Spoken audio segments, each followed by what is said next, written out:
Hello दोस्तों, आज की कहानी है रात की वेश्या भाग 4। कुछ दिन बाद मैं जैसे ही फातिमा बीवी के कोठे पर पहुंचा, फातिमा का अनुभव मुझे देखते ही ताड़ गया। शबनम? जी हाँ शबनम। किसी ग्राहक के साथ है क्या? नहीं, अपने कमरे में है। आपके साथ किसी को भेजूं? नंबर 23 में पहुंच जाऊंगा। शबनम बेड पर ही पड़ी थी। मुझे देखकर मुस्कुरा कर बोली, आओ। आ तो गया हूँ, वापस सुबह ही जाऊंगा। मुझे मालूम है तुम पूरी रात के लिए ही आते हो। तुम 2 दिन पहले भी आए थे, फातिमा बाजी ने बताया था। हाँ आया था। तू किसी ग्राहक के साथ थी। वापस चला गया। वापस क्यों चले गए? वापस न जाता तो क्या करता? तू क्या मेरे लिए अपने ग्राहक को छोड़ देती? तुम पहले आ जाते तो मैं किसी ग्राहक को क्यों पकड़ती? इस धंधे का तो यही नियम है। खैर, तुम आ ही गए तो वापस क्यों चले गए? यहाँ तो भरी पड़ी है, तुम्हारा काम तो चल ही जाता। मैं यहाँ काम चलाने नहीं आता, तेरे पास आता हूँ। जो यहाँ भरी पड़ी हैं उनसे मुझे क्या लेना? मेरे पास ही क्यों? मियाँ यह तो कोठा है, कितने आते हैं कितने चले जाते हैं। घर में बीवी से नहीं बनी तो कोठे पर चले आए। कुछ रईस ज़्यादा दूसरे शहरों से काम करने के लिए आते हैं और रोज और रात काटने के लिए कोठों पर आ जाते हैं। शरीफ तो कम ही आते हैं, बदतमीज़ ज़्यादा आते हैं। कुछ तो यहाँ तक समझते हैं कि पैसे खर्च कर रहे हैं, आज ही इसका दम निकाल दें। अपनी ज़िंदगी में जो अब तक इकट्ठा किया है उसे आज ही निचोड़ दे, पूरे पैसे वसूल कर ले। कल एक रईस ज़्यादा आया था, साला कहीं का। लगता है ब्लू फिल्म देखकर आया था। क्या कह रहा था? कह रहा था कि कर रहा था। ब्लू फिल्म के सब तरीके मुझ पर आजमाता रहा। ये सब तू क्यों करती है? पेट की खातिर। भूख ऐसी चीज़ है, सब कुछ करा देती है। पेट तो मजदूरी करके भी भरा जा सकता है। देख ली मजदूरी करके समाज के दरिंदे कहाँ करने नहीं देते। तूने निकाह क्यों नहीं किया? कितने निकाह करूं?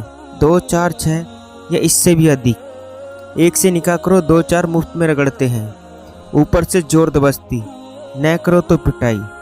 जब निकाह करके घर में रहकर शोहर के साथ 2, 4 और झेलने पड़ते हैं तो यहाँ झेलने में क्या बुराई है? यही तो है कि वैश्या का धंधा है। पैसे तो मिलते हैं, रोटी भी चैन से मिल जाती है। सामूहिक बलात्कार से तो बच जाते हैं कोठे पर रहकर। तेरा निकाह हो चुका है? अजी रफीक साहब अब आप भी औरों की तरह पूछने लगे। मैंने अभी अभी बताया था कितने निकाह करूं। खैर अब इन बातों को छोड़ो, अपने पैसे भी वसूल कर लो। शबनम ने ब्लाउज के हुक खोलते हुए कहा। मेरे पैसे तो तेरी सूरत देखकर ही वसूल हो जाते हैं। अजी सुनिए हुजूर, मैं रंडी हूँ, रंडी। तुम्हारी बेगम या निकाही बीवी नहीं जो मेरी सूरत देखते रहो। यहाँ तो जाने कितने आते हैं तुम जैसे। तुम जैसे? शबनम आगे भी कुछ बोलती मगर मैंने बीच में ही उसे रोक दिया। क्या मतलब मुझ जैसे? और भी आते हैं क्या? आते तो सब तुम जैसे ही हैं, मगर तुम्हारी आदत औरों से अलग है, इसलिए मैं तुम्हारी इज्जत करती हूँ। तुम्हारे साथ करने में भी बलात्कार से महसूस नहीं होता। मन को तसल्ली मिलती है, जिस्म की प्यास भी बुझ जाती है, संतोष सा मिल जाता है। फिर औरों के साथ करती ही क्यों हूँ? ना करूँ तो क्या करूँ? वैसे जो ठहरी, यही तो मेरा धंधा है। नहीं करूँगी तो क्या खाऊंगी? कहाँ रहूँगी? बाहर समाज के भेड़िए मुझे नोच नोच कर खा जाएंगे। वहाँ भी यही करना है तो यहाँ करने में क्या बुराई है? तू दूसरों के साथ करती है, तुझे बहुत बुरा लगता है।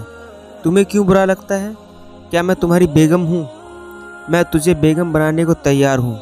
तू यह सब छोड़ दे। कैसे छोड़ दूँ? रंडियों के कहीं शोहर होते हैं।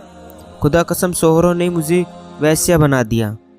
अब तो मैंने नसीब से भी समझौता कर लिया है। मेरे नसीब में रंडी बनना ही लिखा था, अन्यथा मेरे भी बहुत अरमान थे।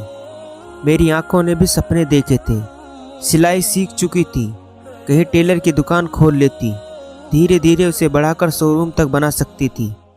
मगर मेरे सपने उस काफिर जफर ने गर्दिश में मिला दिए और भगा लाया मुझे। शहजादी बनने के सपने दिखाकर वैश्या बना गया। कहीं मिल जाए तो उसका खून पी जाऊं। इतना कहते कहते शबनम की आंखों से आंसू बहने लगे। सिसकियां शुरू हो गई तो जुमा शब्द न बन पाए। उसकी आवाज़ वहीं रुक गई और मेरे हाथ उसके आंसू पोंछने शबनम के कपोलों पर पहुंच गए। मैंने उसके आंसू पोंछते हुए पूछा, यह जफर कौन है? मगर शबनम की सिसकियां उसे बोलने की इजाज़त नहीं दे रही थी। मैंने भी उस समय उसे कुरेदना उचित नहीं समझा। मैंने उसे अपनी बाहों में भरकर लेट गया। निद्रा ने कब हमें अपने आगोश में ले लिया ज्ञात नहीं। सुबह चाय पीकर चलने से पहले मैंने शबनम को 1000 दिए तो उसने लेने से मना कर दिया। तुमने पूरी रात कुछ किया ही नहीं तो पैसे किस बात के? यह सिर्फ तुम्हें ही मालूम है कि मैंने कुछ नहीं किया। फातिमा को नहीं मालूम है। क्या सबूत दोगी फातिमा को कि ग्राहक ने पूरी रात कुछ किया ही नहीं? क्या खोलकर दिखाएगी? इसलिए ये रुपये रख ले। फातिमा बाजी को मैं बोल दूंगी। सबूत तो कुछ भी नहीं है। नहीं मानोगी तो उसके हिस्से के रुपये दे दूंगी। तुम्हारी बातों से मन का बोझ कम हो जाता है। कभी कभार आ जाया करो। रुपये की चिंता मत करना। मुझे तो चाहिए ही नहीं। आधे रुपये फातिमा बाजी के लिए दे दिया करना। और आधे ही क्यों, फातिमा बाजी को मैं ही दे दिया करूँगी। मुझे कौन से बच्चे पालने या महल बनाना है। क्या होगा आगे जानने के लिए कहानी का अगला भाग ज़रूर देखें।